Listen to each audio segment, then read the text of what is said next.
Victoria Beddos, née le 28 avril 1984 à Neuilly-sur-Seine, en France, est une écrivaine, scénariste, chanteuse et actrice de talent qui a marqué l'industrie du divertissement française avec des œuvres telles que La famille Bélier et La plus belle pour aller danser. Fille des comédiens légendaires Guy Bedos et Joël Bercaud, et sœur du réalisateur et acteur Nicolas Bedos, Victoria a grandi dans une famille célèbre, mais sous pression. Sa vie est une histoire de résilience, de créativité et de lutte pour trouver sa place dans la grande ombre de sa famille. Cependant, derrière ces brillants succès se cachent de profondes tristesses, de durs défis et des vérités déchirantes auxquelles elle a dû faire face. À 40 ans, Victoria a finalement parlé des moments sombres de sa vie, admettant la douleur qu'elle cachait autrefois. Cet article explorera la triste vérité que Victoria Beddos a admise, la plus grande tristesse de sa vie, ses hauts et ses bas dans sa carrière, les défis difficiles qu'elle a traversés et les choses qui l'ont vraiment blessée, laissant une profonde tristesse dans son cœur. Victoria Beddos n'est pas quelqu'un qui révèle facilement ses émotions personnelles en public.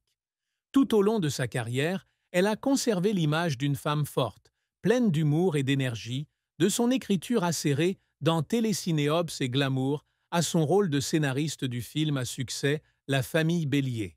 Pourtant, dans une récente interview en 2024, alors qu'elle faisait la promotion du film La plus belle pour aller danser sur Europe 1, Victoria avouait pour la première fois une triste vérité. Elle avait vécu des années en se sentant éclipsée par sa célèbre famille, sentant toujours qu'elle n'était pas assez bien pour répondre aux attentes de son père, de son frère et d'elle-même. « J'ai passé toute ma vie à essayer de prouver que j'en valais la peine. Mais parfois, j'ai juste envie de fuir tout ça, » a-t-elle partagé, la voix brisée. Cette vérité n'est pas seulement une confession personnelle, mais aussi une porte qui ouvre la profonde douleur qu'elle a portée de l'enfance à l'âge adulte. La plus grande tristesse dans la vie de Victoria Beddos a été la perte de son père, Guy Bedos, le 28 mai 2020, combiné au sentiment qu'elle n'avait jamais vraiment échappé à l'ombre de sa famille. Guy Bedos, célèbre humoriste, acteur et scénariste, est une figure majeure de la culture française, apprécié pour ses rôles dans « Nous irons tous au paradis » et sa satire politique acerbe. Pour Victoria, il n'est pas seulement un père, mais aussi un modèle idéal et une source invisible de pression. Dans une publication Instagram du 15 juin 2021, à l'occasion du 87e anniversaire de Guy, Victoria a écrit « Bon anniversaire papa, tu me manques tellement », accompagnée d'une photo d'elle enfant, assise sur les genoux de son père, tandis qu'il lisait le journal avec une cigarette à la bouche. Cette photo n'est pas seulement un souvenir, mais aussi un symbole du lien profond, mais complexe entre père et fils. La mort de Guy Bedos, âgé de 85 ans, a été non seulement une perte personnelle, mais aussi un choc émotionnel pour Victoria. Dans une lettre ouverte publiée dans Paris Match après les funérailles, elle écrit que son père avait choisi de « partir comme un rebelle », refusant de manger ou de boire pour mettre fin à ses jours de déclin mental et physique. Nous avons accepté, nous n'avons pas lutté contre la dignité de notre père, a-t-elle écrit. Son décès lui a laissé un vide incompressible, ainsi qu'un sentiment de culpabilité pour les choses qu'elle n'a pas dites ou faites.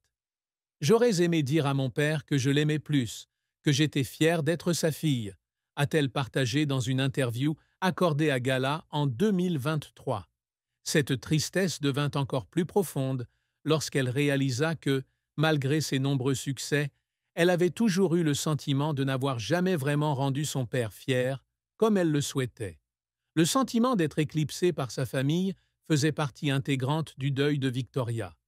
Fille de Guy Bedos et sœur de Nicolas Bedos, un réalisateur, acteur et écrivain talentueux mais controversé, Victoria a grandi dans une famille qui bouscule les choses, comme elle l'a un jour décrit.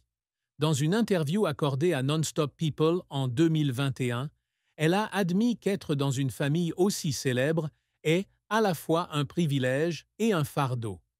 Nicolas, avec des films comme Monsieur et Madame Adelman et Mascarade, a toujours attiré l'attention du public, tandis que Victoria, malgré son talent, était souvent qualifiée de fille de ou de sœur de.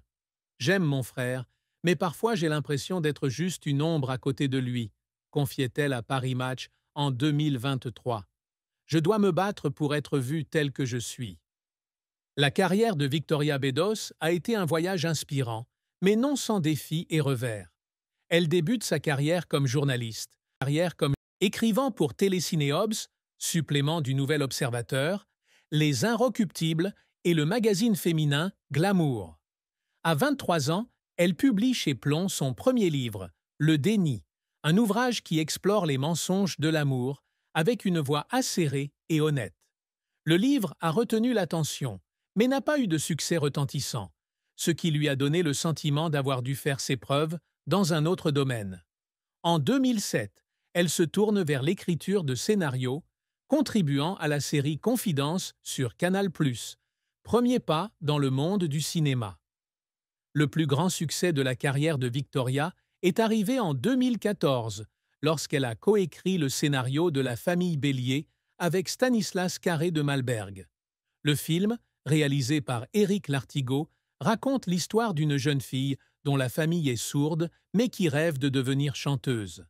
Avec Louane Emera, Carin Viard et François Damien, La famille Bélier est devenue un phénomène au box-office, attirant plus de 7 millions de téléspectateurs en France et étant nominée à plusieurs Césars. Victoria a un jour partagé que le film contenait de nombreux éléments autobiographiques, notamment la relation compliquée entre le personnage principal et ses parents. « J'ai mis un morceau de mon cœur dans ce scénario », a-t-elle déclaré dans une interview accordée à Challenge en 2015. Le succès du film lui a non seulement apporté une certaine reconnaissance, mais lui a également ouvert les portes de projets plus importants.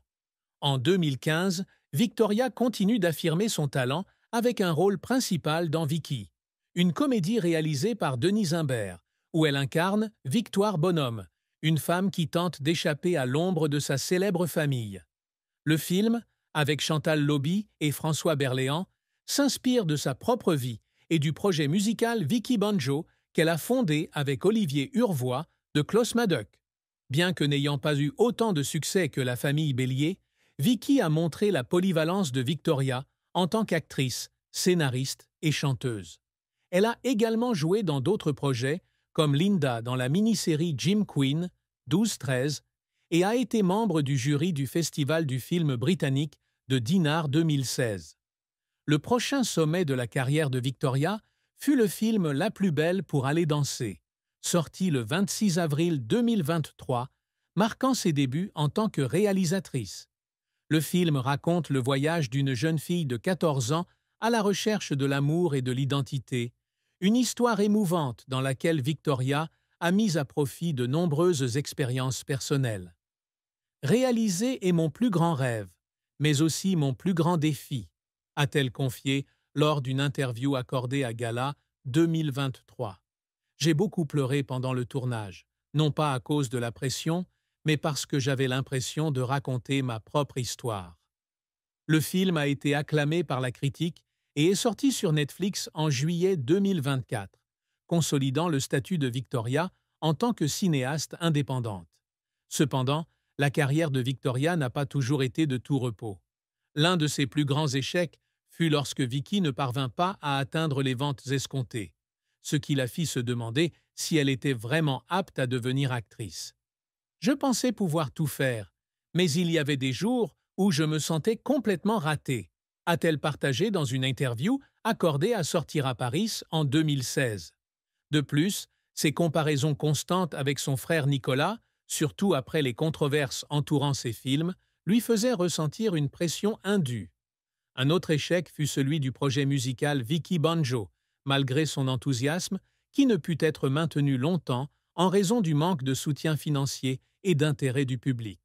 Les moments de larmes de Victoria impliquent souvent qu'elle essaie de surmonter des barrières personnelles et professionnelles. Durant l'écriture de La famille Bélier, elle a travaillé sans relâche, veillant parfois toute la nuit pour peaufiner le scénario. « Il y avait des nuits où je restais assise seule, à écrire et à pleurer parce que j'avais peur de ne rien accomplir de significatif, a-t-elle raconté dans une interview accordée à Paris Match en 2023. Un autre moment a été celui où elle a été critiquée pour avoir utilisé son nom de famille pour se promouvoir. « Je déteste qu'on pense que je n'ai réussi que grâce à mon père et à mon frère. J'ai travaillé très dur », confiait-elle à Europe 1 en 2024. Ses efforts, aussi pénibles soient-ils, lui ont permis de bâtir une carrière dont elle est fière, même si elle n'a pas toujours été reconnue à sa juste valeur. Un autre défi personnel a été sa séparation d'avec Romain Battesti, le père de sa fille, Zelda, début 2024. Victoria et Romain ont commencé une relation à la fin des années 2010 et Zelda est née le 4 novembre 2019. Dans une interview de 2024 avec Gala, Victoria a partagé que la séparation avait été une année très tumultueuse, mais qu'elle avait essayé de maintenir la relation en bons termes pour le bien de Z.